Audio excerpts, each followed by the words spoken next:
Şahlar. İkimizin de sevgide var günahı. İstəmirəm sensiz açım sabahı.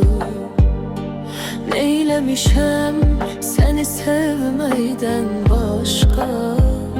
Sen olmusan kalbimin tek pənahı. Deyiləm sevgimizin günahkar olanı.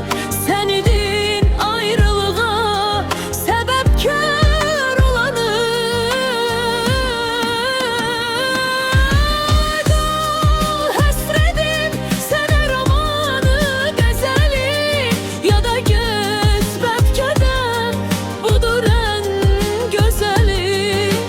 Qal həsrədim sənə romanı, qəzəli ya da gözbəb kədəm, budur ən gözəli.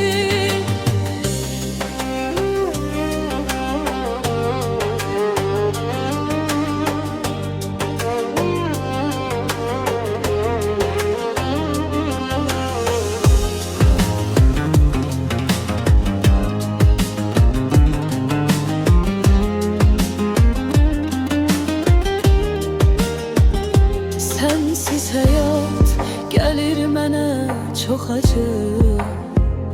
Yoxluğunun tapılmayır əlacı.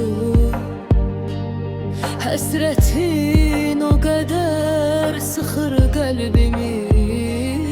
Ruhumunda sənə var ehtiyac.